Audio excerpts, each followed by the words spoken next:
everybody, we're just here in the shop finishing up a few things on the corn planter. Owen's doing tire pressure on the tractor, liquid tanks are on. I've been just wiring up a couple cameras in some spots. I'm at a standstill until I get 2 more cameras. I had them on last year. I just found better areas where I could be watching as we're planting. So we're gonna fold this up, we're gonna get it out of here. We're gonna bring the air seeder in. We're gonna get it greased, look it over. Then we're done with the air seeder. We're probably just gonna bring the sunflower back in. We got a couple odds and ends we can tidy up until we get new blades or cameras. But we're pretty much coming to a standstill, which is good. Spring is here. We'll be planting next couple weeks, but not too soon. So yesterday was a busy day. Actually, I didn't even bother videoing. We ended up taking pretty much every piece of equipment out of that shop, or that implement shed. We had to take some wagons down to a different farm where we end up keeping them during this time, so we can just have room so we can just pull equipment in and out as we need to during season. We got the air seeder hooked up. Wes just gave it a squirt. He's gonna get out of the way, get the corn planter out. Let's make things happen.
Backed in, and we'll get this backed into the implement center.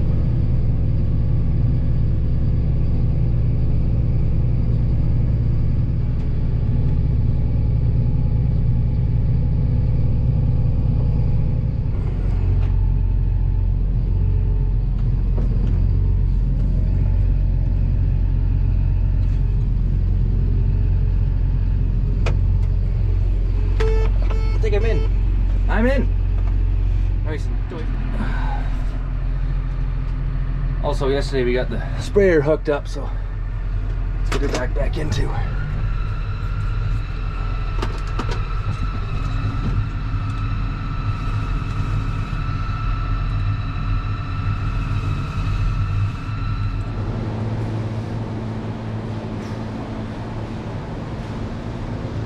All right. time to look her over. There's really not a whole lot to go wrong on these though. Pretty simple system. Pretty much just gonna grease it, wiggle some bearings, and should be good. So with this type of planter, you can't plant corn with it. Well, I guess you could, but you don't. It's made for like peas, soybeans. You can plant wheat with it. All kinds of fun crops. Anyway, so bulk tank holding the seed, air system blows it through these tubes, and here's the sensor to tell if you're blocked or how much seed's going through, all the way down. This one blade here is on a bit of an angle. It opens the trench, seed drops down through the shoe here. It's right, you know, falls down. This is the packing wheel, so it pushes it to the bottom of the trench. And this is just a closing wheel. Very simple system. We've had really good luck with these type of planters. We used to use a no-till drill, which is the exact same, but instead of using air, it's just driven by the ground. It was only 15 feet, so we didn't have to blow it all the way across. That's why there's an air system here.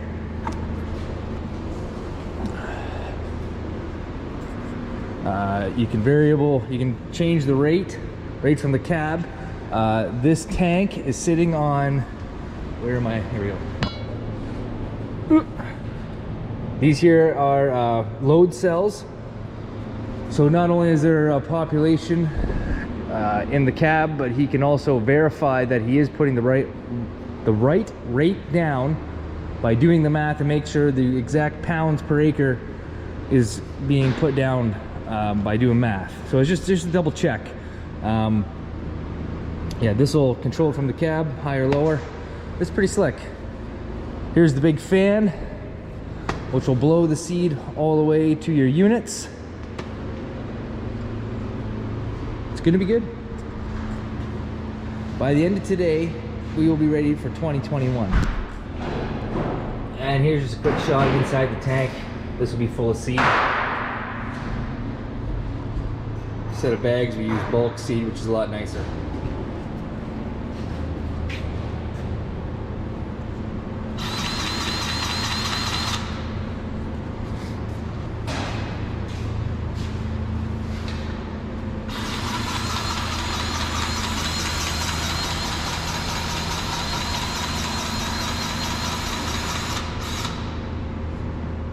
So there is 3 nipples, or grease zerks, grease fittings, whatever you want to call them. One here, you have to move your depth gauge up. There's one right there. And where was the third? Oh, yeah, last one's right there. So it's pretty easy to grease. Downfall is you're on your knees the whole time, and you have to get on the creepy crawler, scoot underneath. So Wes is going through, he's pulling all these to the front, so Owen can just go and grease. And then when Owen's done greasing, he just puts it back to the proper setting. Which it was last year. That could vary this year or on field conditions, but that seems to work pretty good for the depth that we've been using.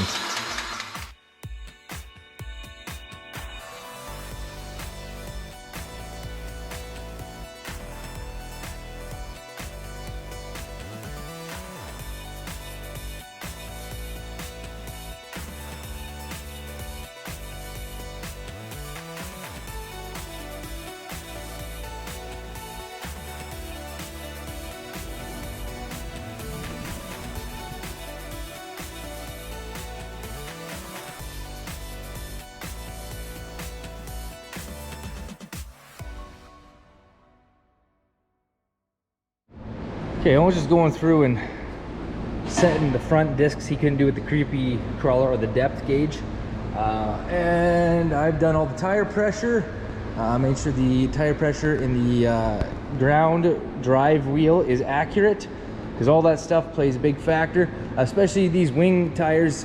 You want to make sure they're at the appropriate tire pressure, because if they're low, then it's going to sag. If they're too high, it'll be too high, it'll be higher, and it'll be harder to keep that depth. It doesn't matter if it's a piece of tillage equipment, planters, tire pressure is actually super critical. I read an article in the Ontario Farmer 2 years ago, so I try to keep that as accurate as possible. Other than that, I think once someone's done that, like checking the depth, we've already looked over All our discs and boots and everything looks good, as we assumed. We looked over it last year. She's ready, field ready. Let's go. I guess one more thing. We're actually gonna go, I guess Owen's going, and he's just re-tightening these hose barbs.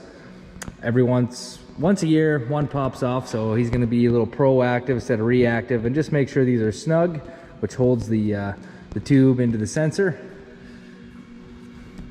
It'll make life a little bit easier in season.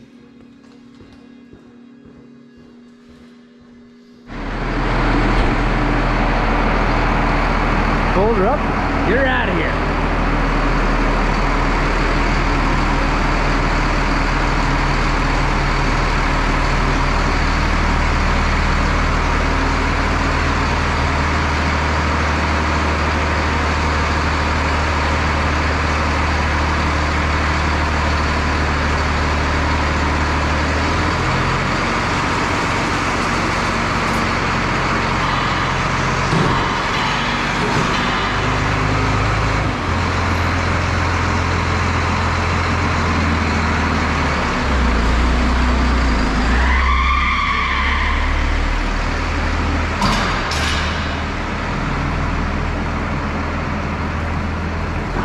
You know, when we first bought the air seeder, we said we were gonna put it on 7710. They told us 7710 wouldn't pull it.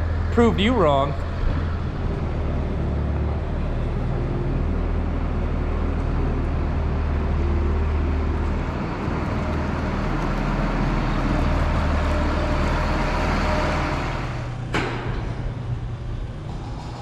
We are 100% ready to plant. I mean, besides the cameras, I don't even care. If cameras don't come, I'm still sending it. Let's go. I'm excited. 2021. Okay, we're gonna back the sunflower back in. We're gonna tinker with it. We just got some lights that we're gonna put back on, a couple brackets, and then hopefully the blades come in, but that's everything.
And then hopefully the blades come in, but that's everything for today.